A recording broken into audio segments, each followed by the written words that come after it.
Hi நமஸ்தே, நான் உங்க friend Jaya Srinivasan. Welcome to veggies recipe.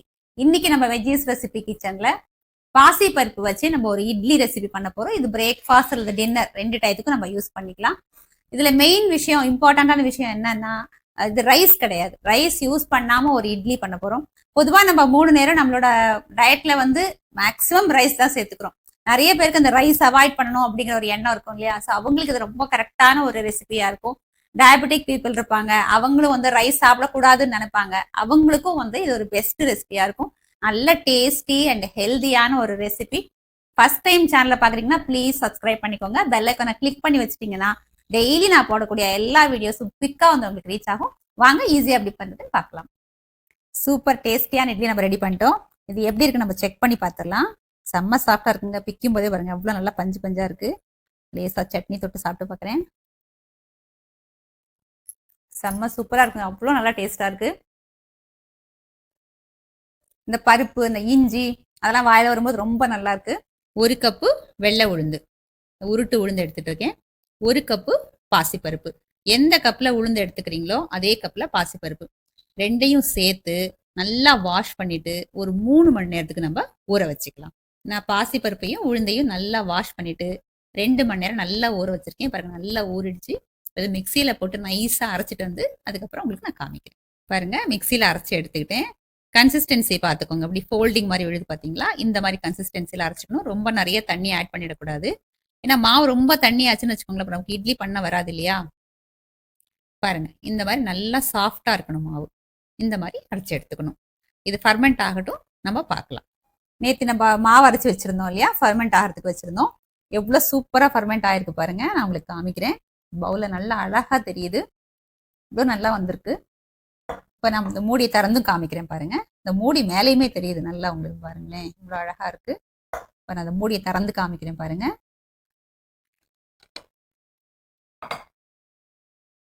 பார்த்தீங்களா எவ்வளோ சூப்பரா இருக்கு. ஒரு கரண்டியால் நான் காமிக்கிறேன் பாருங்க. பார்த்தீங்களா எவ்வளோ நல்லா ஃபர்மெண்டேஷனாக இருக்கு. எதுவும் நம்ம சோடா அந்த மாதிரி ஈனோ எதுவுமே சேர்க்கல. நேச்சுரலான ஃபர்மெண்டேஷன். இது உடம்புக்கு ரொம்ப நல்லது. ஒரு தடவை நல்லா மாவை மிக்ஸ் பண்ணிடலாம். நல்லா கெட்டியா எப்படி இருக்கு பாருங்க.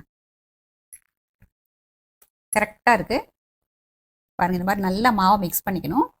பாருங்களேன், நேற்று நான் சொன்னேன் இல்லையா, அப்படி ஃபோல்டிங் மாதிரி மாவு விழுது. கரெக்டான கன்சிஸ்டன்சில இது மாவு இருக்கு. தண்ணி எதுவும் நம்ம இதுக்கு போய் ஆட் பண்ண வேண்டிய அவசியம் இல்லை. இப்படியே நம்ம யூஸ் பண்ணிக்கலாம். இப்போ இந்த மாவுல நம்ம உப்பு எதுவும் ஆட் பண்ணலை. இப்போ நமக்கு தேவையான அளவு மாவை நம்ம இந்த பவுல்ல எடுத்துக்கலாம். இதுக்கு நம்ம உப்பு போட்டுக்கலாம். மிச்ச மாவை நம்ம ஃப்ரிட்ஜில் வச்சுக்கலாம். ஆனால் இது ரொம்ப நாளைக்கு ஸ்டோர் பண்ண முடியாது. ஒரு 2-3 நாளைக்கு தான் ஸ்டோர் பண்ண முடியும். ஏன்னா பாசிப்பருப்பு அப்படிங்கிறதுனால அது உங்களுக்கு ஒரு ஸ்மெல் வந்துடும். இப்போ நான் தேவையான அளவு மாவு மட்டும் எடுத்துட்டு இருக்கேன். ஸ்டவ்ல ஒரு கடாயை வச்சுட்டு ஒரு 2 டேபிள் ஸ்பூன் தேங்காய் எண்ணெய் ஆட் பண்ணிக்கலாம். இந்த இட்லி நம்ம அப்படியே கூட பண்ணலாம். ஆனால் நம்ம தாளிச்சு பண்ணும்போது அதோட டேஸ்ட் ரொம்ப நல்லா இருக்கும். எண்ணெய் சூடாகட்டும். கடுகு, உளுத்தம்பருப்பு, கடலைப்பருப்பு. 1 டீஸ்பூன் கடுகு, 1 டீஸ்பூன் உளுத்தம்பருப்பு, 1 டீஸ்பூன் கடலைப்பருப்பு. கடுகு நல்லா வெடிச்சு இந்த கடலைப்பருப்பு, உளுத்தம்பருப்பு எல்லாம் கொஞ்சம் நல்லா செவக்கட்டும். 2 பச்சை மிளகாய் பொடியா கட் பண்ணி ஆட் பண்ணிக்கலாம். ஜீரகம், மிளகு. மிளகு 1-2 உடைச்சிருக்கேன். ஜீரகம் அப்படியே முழுசா போட்டிருக்கேன். இது நல்லா வாசனையா இருக்கும் இட்லியில. நல்லா மிக்ஸ் பண்ணிப்போம். கொஞ்சமா இஞ்சியை துருவி வச்சிருக்கேன். இதையும் நம்ம ஆட் பண்ணிக்கலாம். இதையும் நல்லா வதக்கிடுவோம். கொஞ்சம் கருவேப்பிலை அது வாசனைக்காக ஆட் பண்றது. ஸ்டவ் ஆஃப் பண்ணிட்டு ஒரு 1/4 டீஸ்பூன் பெருங்காயம் ஆட் பண்ணிக்கலாம். கொத்தமல்லி நல்லா வாஷ் பண்ணி பொடியா கட் பண்ணி வச்சிருக்கேன். இதையும் ஆட் பண்ணிடுவோம். எல்லாத்தையும் நல்லா மிக்ஸ் பண்ணிடுவோம் ஒரு தடவை. இதோட நம்ம கேரட் போட்டுக்கலாம். பட்டாணி, வேக வச்ச பட்டாணி போட்டுக்கலாம். நமக்கு பிடிச்ச காய்கறிகள் எது வேணாலும், இங்கிலீஷ் காய்கறி எல்லாமே நம்ம ஆட் பண்ணிக்கலாம். இப்போ நம்ம தாளிச்ச எல்லாத்தையும் இந்த மாவோட ஆட் பண்ணிடுவோம். இந்த மாவுக்கு நம்ம இன்னும் உப்பு ஆட் பண்ணவே இல்லை. இதுக்கு தேவையான அளவு உப்பு ஆட் பண்ணிக்கலாம். இந்த தாளிப்பு எல்லாம் நல்லா ஒன்னா சேர அளவுக்கு, நான் உப்பு வேற நம்ம இப்போ போட்டிருக்கோம். இது எல்லாமே நல்லா மிக்ஸ் ஆகிற அளவுக்கு நல்லா கலந்துக்கணும் மாவை. பார்க்கறதுக்கு நல்ல கலர்ஃபுல்லா இருக்கு. சாப்பிடும்போது நல்லா வாசனையா இருக்கு. தாளிப்பு வாசனை இந்த இட்லியில ரொம்ப நல்லா இருக்கும். ஆனா நம்ம தாளிச்சு தான் பண்ணணுமா அப்படின்னு அவசியம் இல்லை. பிளெயின் இட்லியா கூட நம்ம பண்ணிக்கலாம். பாருங்க கரெக்டா இருக்கு. இட்லி வேக வைக்கிறதுக்கு நான் இட்லி பானையில தண்ணி வச்சுட்டேன். உள்ள பிளேட் போட்டு அதுல துணியும் போட்டிருக்கேன். பாருங்க நல்லா ஆவி வருது. எப்பயுமே இட்லி நம்ம வைக்கும்போது இந்த மாதிரி முன்னாடியே வந்து தண்ணியை கொதிக்க வச்சுக்கணும். ஸோ ஒவ்வொரு பொடியிலையும் நம்ம மாவு ஆட் பண்ணிக்கலாம்.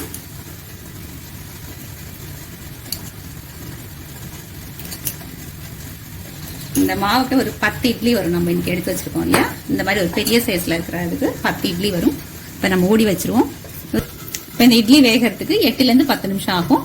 10 நிமிஷம் கழிச்சு நம்ம பார்க்கலாம். வெந்திருக்கா பார்த்துடலாம். பாருங்க, சூப்பரா வெந்திருக்கு. நல்லா வெந்திருக்கான்னு செக் பண்ணிடுவோம். பாருங்க, ஒட்டாம நல்லா வந்திருக்கு. சூப்பரா வெந்திருக்கு. பாருங்க, இட்லி எடுத்தாச்சு. செம்ம சூப்பரா வந்திருக்கு. பாருங்க, நல்லா அப்படியே பஞ்சு பஞ்சா இருக்கு. பாருங்க எவ்வளவு நல்லா அந்த போரஸ் நல்லா வந்திருக்கு. பாருங்க, பார்த்தாலே தெரியுது நல்லா சாஃப்டா இருக்குங்கிறது. நான் பிச்சு காமிக்கிறேன். பாருங்க எவ்வளவு நல்லா பஞ்சு பஞ்சா நல்லா வந்திருக்கு. பாருங்க, மெத்து மெத்து மெத்துன்னு இருக்கு. நல்லா கொதிக்க கொதிக்க சூடா இருக்கு. சர்வ் பண்ணிடலாம் வாங்க. இந்த இட்லி வந்து எந்த சட்னியோடய நல்லா இருக்கும். சாம்பார், தேங்காய் சட்னி, கார சட்னி எதோட வேணாலும் சாப்பிட்டா சூப்பரா இருக்கும். இன்னைக்கு வந்து நான் தேங்காய் சட்னி, கொஞ்சம் தக்காளி தொக்கு இருக்கு, ஆல்ரெடி நம்ம சேனல்ல கொடுத்துருக்கோம், நீங்க பாருங்க. நேத்து பண்ணோம் இல்லையா நம்ம இன்ஸ்டன்ட் இட்லி பொடி, அது இதோட நான் இன்னைக்கு சர்வ் பண்ண போறேன். பாருங்க, பிளேட்ல சர்வ் பண்ணிடலாம்.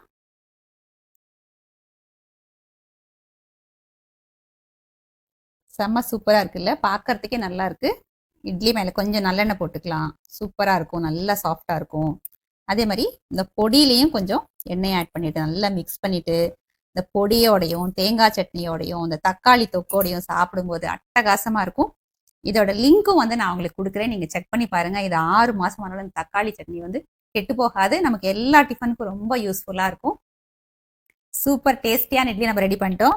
இது எப்படி இருக்கு நம்ம செக் பண்ணி பார்த்துடலாம். செம்ம சாஃப்டா இருக்குங்க. பிக்கும் போதே பாருங்க எவ்வளவு நல்லா பஞ்சு பஞ்சா இருக்கு. லேசா சட்னி தொட்டு சாப்பிட்டு பார்க்குறேன். செம்ம சூப்பரா இருக்குங்க, அவ்வளோ நல்லா டேஸ்டா இருக்கு. இந்த பருப்பு, இந்த இஞ்சி அதெல்லாம் வாயில வரும்போது ரொம்ப நல்லா இருக்கு. கண்டிப்பா நீங்க ட்ரை பண்ணி பார்த்துட்டு எப்படி இருந்ததுன்னு கமெண்ட்ல சொல்லுங்க. லைக் பண்ணுங்க, உங்க ஃப்ரெண்ட்ஸ் அண்ட் ஃபேமிலிக்கு இந்த ரெசிபியை இன்ட்ரடியூஸ் பண்ணுங்க, அவங்களுக்கு ஷேர் பண்ணுங்க. ஒரு புது ரெசிபியோட நாளைக்கு நான் உங்களை மீட் பண்றேன். தேங்க்ஸ் ஃபார் வாட்சிங்.